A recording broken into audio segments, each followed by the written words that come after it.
अंबेडकर साहब के बारे में बहुत सारे बच्चे नहीं जानते। ऐसी एक कहानी है जो मैं तौर पे कह सकता हूँ कि बहुत सारे बच्चे नहीं जानते हैं। ऐसी एक कहानी है, एक क्लास था, 9th क्लास था, 9th का। तो उसमें टीचर जी बच्चों को अपने पढ़ा रहे थे। अब बच्चे से टीचर जी ने पूछा, अच्छा मुझे ये बताओ कि डॉक्टर बी.आर. अम्बेडकर साहब का जन्म कब हुआ था। तो एक बच्चे को खड़ा किया, तो वो बच्चा कुछ बोला ही नहीं। भारत का ऐसा भविष्य हमारा है कि वो कुछ बोला ही नहीं। अक्सर भारत के लोग खामोश ज़्यादा रहते हैं। दूसरे बच्चे को खड़ा किया, हाँ बताओ, तुम बताओ। तो दूसरा बच्चा भी खामोश। और तीसरे बच्चे को जब कहा तुम बताओ, तो तीसरा बच्चा वो बोला, मास्टर जी हमारे ख्याल से जन्म इनका द्वापर युग में हुआ था। हमारे ख्याल से जन्म इनका द्वापर युग में हुआ था। तो बोले ये है भारत का हमारे भविष्य। तीसरे से बोला तो तीसरा बच्चा बोला, नहीं सर जी, शायद इनका सतयुग में जन्म हुआ था। उसके बाद चौथा बच्चे को खड़ा किया, नहीं सर जी, इनका जन्म कलयुग में। सभी के प्रश्न क्वेश्चन एक ही था, प्रश्न बच्चों के अलग अलग निकल लेते।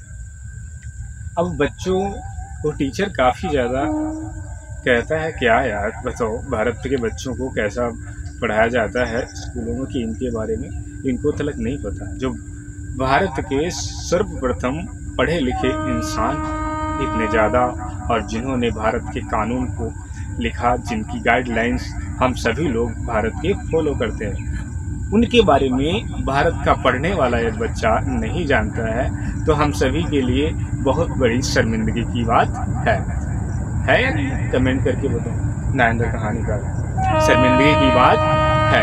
ये बच्चा आपका पढ़ने जाता है और आप पढ़ने जाते हैं, तो आपको डॉक्टर बी.आर. अम्बेडकर साहब के बारे में जीवन परिचय उनका पढ़ना ही पढ़ना है। नहीं पढ़ना है तो हर समाज में सभी जगह, अभी देखो हमारे तुम्हारे गाँव में सबसे ज़्यादा क्या होता है, गांव की जनरेटी में धर्म और जात के और जातियों के बारे में बताते हैं, पढ़ने लिखने के बारे में, क्योंकि गांव के लोग इतना ज़्यादा पढ़े लिखे लोग नहीं अब भी रहते हैं, काफ़ी ज़्यादा कम पढ़े लिखे लोग, जानकार लोग, और इसीलिए शायद हमारे भारत देश के लोग काफ़ी ज़्यादा पीछे रह जाते हैं।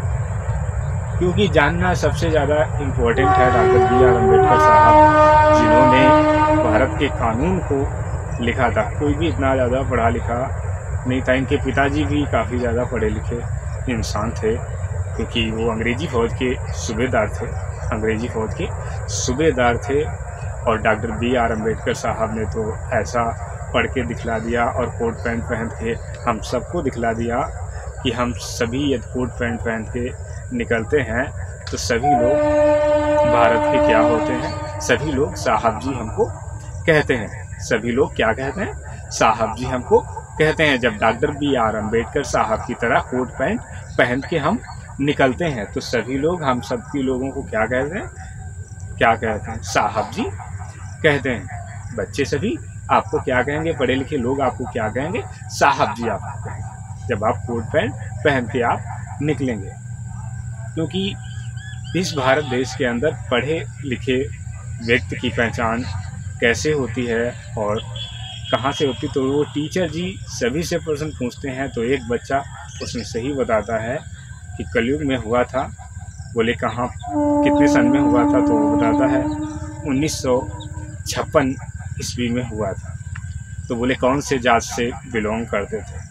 तो वो कहता है कि मास्टर जी हमारी जाति से बिलोंग करते थे। बोले तू कौन है? बोला मैं भी महार हूँ। बोला मैं भी महार हूँ, चमार हूँ। तो कहने लगे तभी तो तुझे इतिहास पता है, तभी तो तुझे इतिहास पता है, नहीं तो इतने सारे बच्चे थे, इन सारे बच्चों से मैंने पूछ लिया, किसी ने कलयुग बताया, किसी ने द्वापर युग बताया, किसी ने त्रेता युग बताया, किसी ने सतयुग बताया, लेकिन तुमने बिल्कुल बराबर आंसर दिया, क्योंकि तुम उस कैटेगरी से हो और पढ़े लिखे लोगों की तरह बात करते हो और सब कुछ पढ़ते हो अच्छे से। ये सभी लोग क्या करते हैं, सिर्फ ऐसे ही पढ़ने के नाम पे टाइम पास करते हैं, क्योंकि पुरखों का इतिहास हमेशा धर्म के लोग ही याद रखते हैं। उसी प्रकार से उस लड़के ने सब कुछ उससे मास्टर जी पूछते रहे कि इनका जन्म कहाँ हुआ था, तो बताता है महू छावनी। बोले ये क्या करते थे, अपनी ज़िंदगी, इनकी ज़िंदगी कैसी रही और कैसी नहीं रही। तो बताते हैं ये छोटे से थे तब इनके साथ में जात प्रथा का भेदभाव काफ़ी ज़्यादा किया जाता था। डॉक्टर बी आर अम्बेडकर साहब को स्कूल जाते थे सभी बच्चों के बराबर बैठने का हक नहीं दिया जाता। सभी बच्चे क्लास में बेंचों पे बैठते थे और डॉक्टर बी आर अम्बेडकर कमरे के बाहर और अपनी बोरी को घर से लाते थे और वहाँ पे इनको बिठाया जाता था। टीचर कौन थे, टीचर थे उच्च वर्ण के इंसान। टीचर कौन थे, टीचर थे उच्च वर्ण के इंसान। इसीलिए जाति प्रथा का भेदभाव जब डॉक्टर बी आर अम्बेडकर साहब ने अपने सब कुछ संविधान जब लिखा तो सबको बराबर कर दिया, किसी को ना नीच रखा, ना किसी को अछूत रखा, ना किसी को छोटा रखा। संविधान में सभी लोग बराबर हैं। किसी भी आप कुछ भी गलत आपके साथ में होता है तो कुछ भी आप कर सकते हैं। वो बच्चा बताता है कि हम सभी का अधिकार संविधान का ऐसा है जो हम सभी के लिए बराबर है। टीचर जी उसकी बातों को सुनकर के तालियां बजाने लगते हैं और बच्चों भी उसके लिए तालियां बजाने लगते हैं। आप अच्छा इस बच्चे के लिए ताली बजाएंगे, नहीं बजाएंगे?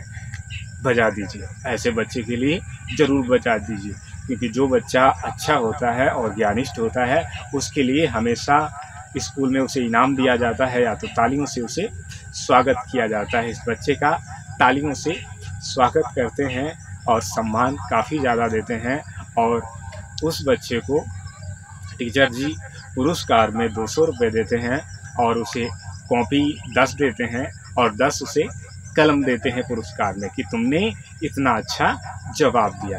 तो आप भी नहीं जानते हैं तो उनके जीवन परिचय को ज़रूर पढ़ना है और कैसे कहाँ जिनका जन्म हुआ कैसे नहीं हुआ, क्योंकि ये भारत हमारा चलता है डॉक्टर बी आर अम्बेडकर साहब के बनाए हुए कानून के नियमों से। उसी के नियमों से हम सभी भारत के नागरिकों को चलना पड़ता है। उसी के नियमों से हम सभी भारत के नागरिकों को चलना पड़ता है।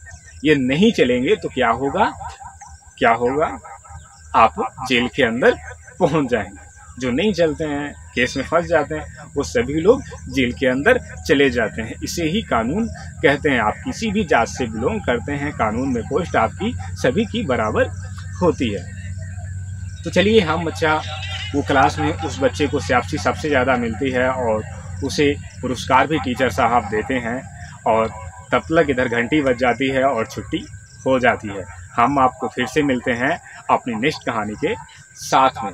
तब तक के लिए आप अपना रखेंगे ध्यान, अपने परिवारजनों का रखेंगे ध्यान। नाइंदर कहानीकार आपको फिर से मिलेंगे अपनी एक नई कहानी के साथ में। तब तक के लिए प्यारे मित्रों, आपको नाइंदर कहानीकार का नमस्कार।